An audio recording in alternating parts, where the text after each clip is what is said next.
Recently, a Muslim entered Hamza's den to complain about all the Afghan Muslims who were leaving Islam in his area. We have lots of Afghans literally leaving Islam. They are leaving it by the masses. A lot of them, guys. A lot of them. It's crazy. A lot of them. A lot of them. Keep in mind, he's just talking about Afghan Muslims leaving Islam in his city. You know where else Muslims are leaving Islam? Everywhere there's an internet connection. For the past few years, Muslim leaders have been trying to figure out what to do about the massive numbers of Muslims, especially young Muslims, who are leaving Islam. Previously, according to me, when a person from Saudi Arabia or from the Gulf country went to America or went to Western country, the chances that they would deviate from the deen would be maybe 1 or 2%. That's it. But nowadays, the chances are more than 25%. Researchers show that over 100,000 Muslims leave Islam every single year. Pause that. We've corrected this before. Because, Muslims here, 100,000 per year, that's so many. As is always the case, Ali Dawah does not accurately reflect what he's heard or read or whatever it may be. The study that reported that was about apostasy in the United States. Specifically in the United States. It was 100,000 Muslims leaving Islam every year in the United States. That's not counting Europe. That's not counting Pakistan. That's not counting the Middle East. That's not counting any of that. That's not global. So anyway, if it's 100, if this was already a few years ago that this study was done, it was in the United States, 100,000. I'm sure it's gotten worse by now. And then if you multiply that globally, you're dealing with a lot of apostasy, which is what the sheikhs are crying about. हम किसी जगह पे तौहीन नहीं सुनी We are such unfortunate people that I have never seen blasphemy like this before. I couldn't imagine our enemies will sink this low. Unthinkable is happening at the heart of Muslim countries. 7th biggest Muslim country, Pakistan. Muslims are walking away from Islam. 24% of Muslim youth are leaving Islam. 23% are becoming apostates of Muslims, American-born Muslims. Wallahi. 23%, you get the varying. And keep in mind, guys, this is several years ago that they were saying 23%, 24%.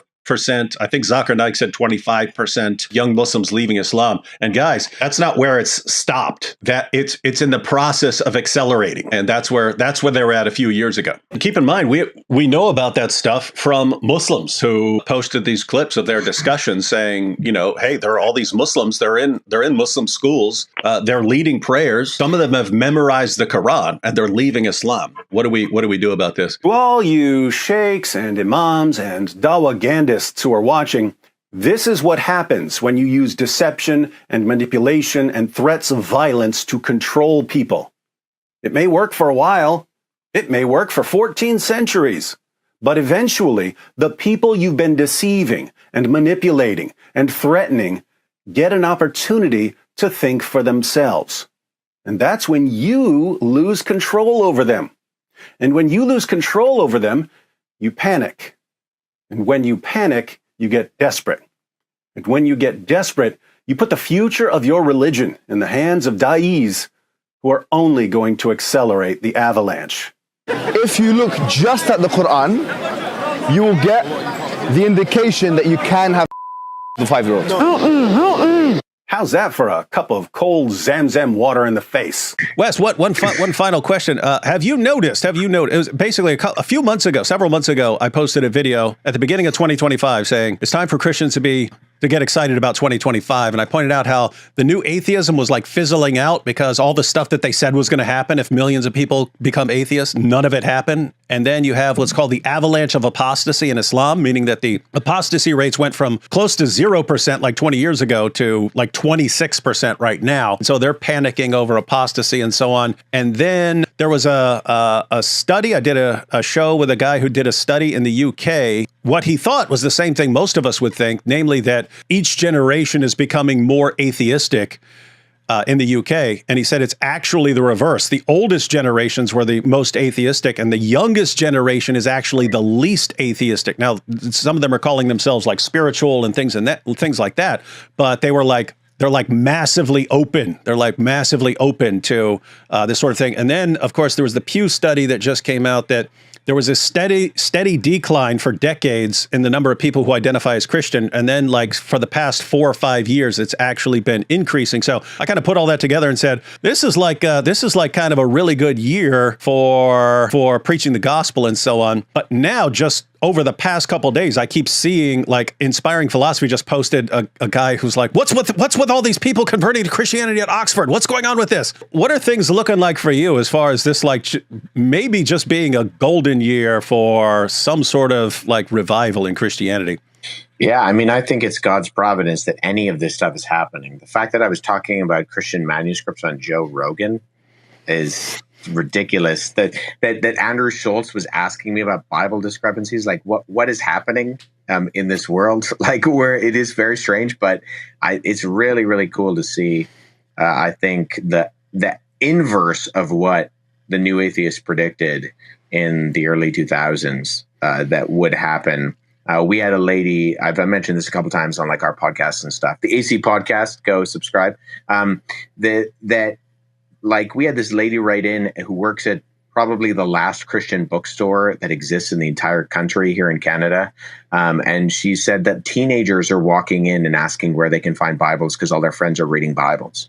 And it's like, that's not something that was happening when I was a teenager, right? The Bible was not trending when I was in high school or even during my undergrad. So something is clearly going on, and I think it's grassroots. I don't think you can manufacture these types of revivals.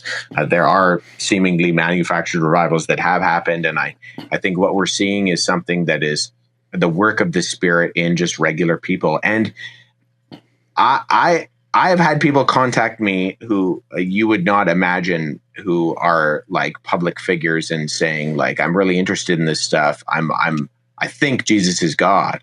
Can we have a conversation? And people who I wouldn't have, AP, is it guys like AP?